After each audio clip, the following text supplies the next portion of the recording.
Hey, this is Jordan with Hardy House Games. Today I will be teaching you how to win the infamous friendship-ending money-making game Monopoly. As a dice-heavy game, there is a lot within this game that is out of your control. However, there are a lot of things that are actually in your control that can radically increase your chances of winning, to the point where if your opponents don't know them, you'll probably win every time.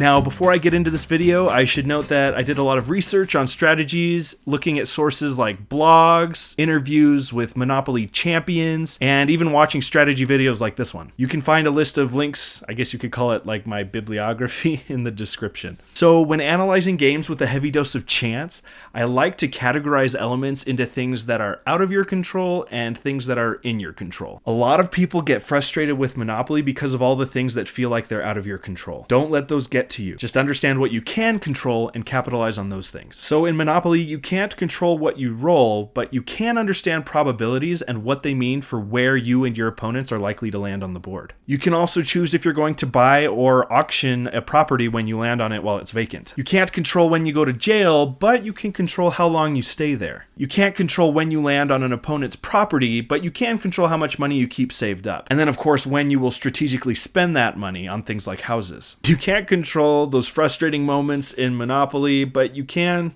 for the most part, control your emotions. Keeping a level head can help ensure you're making the wisest decisions throughout the game. And of course, there's a lot within your control in relation to trading and negotiating and selling properties. So with all of this in mind, I've organized this strategy video into 6 main categories, shown here. First, let's talk about strategies related to probability. Since you are rolling 2 dice in a game of Monopoly, the most common roll is a 7. Then 6 and 8, 5 and 9, and so on. You'll notice that dice rolls between 5 and 9 account for 2/3 of all possible rolls. And due to chance cards sending people to jail or directing you to other areas on the board, there are specific spaces that are just more likely to be landed on. So since jail is so commonly landed on, the properties on orange and red are by far the best ones in the game. In fact, all of the spaces after jail and the go to jail space are all pretty good. Always prioritize getting properties on the hot side of the board. Naturally, the other side of the board is the cold side. Pro Monopoly players, yes, there are pro Monopoly players, swear by this heat map. All of your haggling and mortgaging and selling should be done with the goal of controlling as much of the hot side of the board as you can. Or in other words, controlling the area with the highest probability of being landed on. And speaking of probabilities, there are ways for you to predict which chance cards and which community chest cards are likely to be drawn.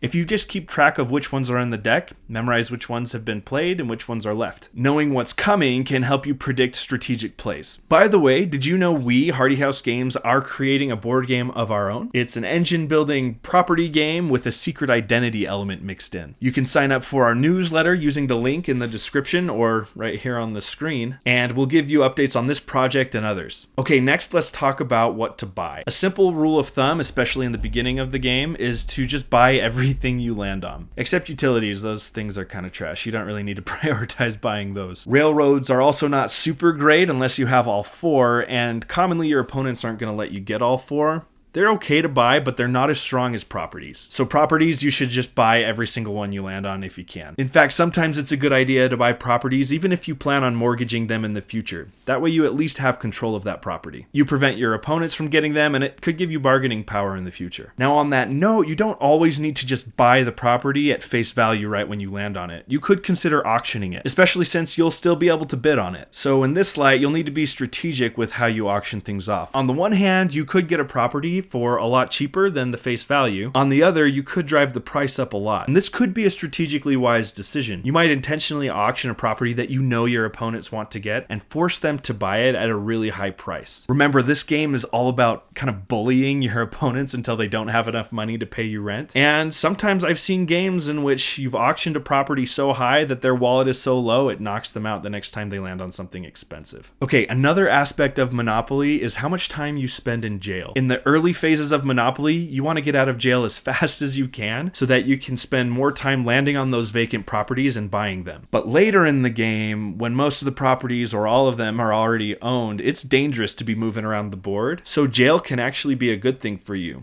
Late game, stay in jail as long as you can. So that way you don't run the risk of landing on an opponent's spot. Okay, my next strategic category for Monopoly is spending versus saving money. Of course, you want to spend as much as you can at the beginning to gain power, and one of your top priorities should be getting to 3 houses on any Monopoly that you have as quickly as you can. And that 3 is kind of the magic number. 3 houses in Monopoly makes a radical difference as opposed to just 2. And a really important element to this is the more houses you have, the less your opponents do. In Monopoly, houses are a finite resource. You can't replenish more houses into the bank if you run out. It's kind of wild. It's right there in the rule book. So if you buy the houses first, your opponents won't have access to them. This can be especially frustrating for opponents if they have a Monopoly, but there's no way for them to put houses on it. And in this slide, it's almost never a good idea to buy hotels. When you buy a hotel, you return those houses to the bank and give your opponents access to that power. So thinking of it this way, once you get a Monopoly, sometimes it's a good idea to mortgage other properties just so you can lay those houses down as quickly as you can. And the importance of houses also means you should almost never sell houses. You should always be mortgaging properties that don't have buildings on them first. And the timing in which you buy houses also matters. If you're going to spend the money to put houses down, you should look at where your opponents are. And once your opponents are within that 5 to 9 range of landing on your space, that's when you can slap those houses down. And another simple rule of thumb with buying things like houses is whenever you do make a purchase, make sure you always still have enough cash on hand to handle the most expensive rent on the board if you were to land on it. All right, my next category is emotions. This one's pretty simple. Keep calm throughout the game. Understand the dice, they're not going to behave. Don't go into a turn thinking, oh man, I hope I don't roll a 10.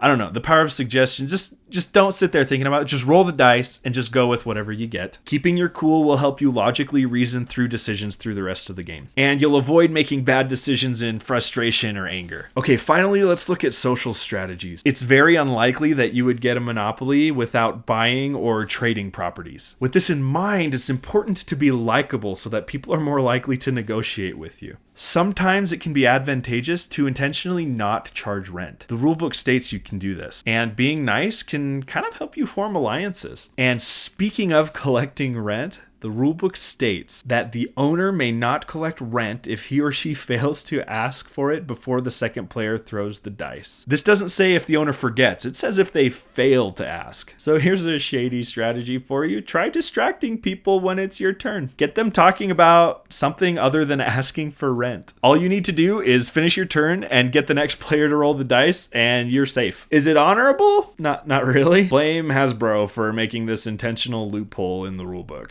Okay, and the last social strategy is how to approach trades. Being likable is nice and all, but in competitive games, that's not going to be enough to get you those really good trades. You gotta provide value back to your opponents. So with this in mind, generally the biggest reason or almost only reason people trade is if it gets them that much closer to gaining a Monopoly. And that seems to be people's primary focus. Now this is great and all, but remember that houses are the actual real game changer. So you might make trades or you might sell properties that don't initially make sense for you, but if they get you that much closer to getting houses before your opponents, it's generally a really good idea. Maybe even you intentionally allow your opponent to get a Monopoly or 2, knowing that the amount of money you get in is going to give you that influx to get houses down before they do. So in the end, maybe they get extra Monopolies, but the houses are gone and they don't have power to use them the way you have power to use your Monopolies. And that about wraps things up. There are things you can control and things that you can't. For things that are in your control, make sure you understand probabilities, focus developing that hot side of the board, the spaces between jail and go to jail. Try to get 3 houses down as fast as you can. The more houses you get, the more scarce they become for other opponents. Time your purchasing when opponents are close to landing on your spaces. Keep your cool, don't let emotions force you into making bad decisions. Be likable so that people are willing to negotiate and trade with you, and use trades to do everything you can to get houses down faster. Those are the real breadwinners. What strategies do you use when you play Monopoly? Do you have any stories about people that you're not friends with anymore because of this game? Let us know in the comments. And subscribe so that you can watch more of these strategy videos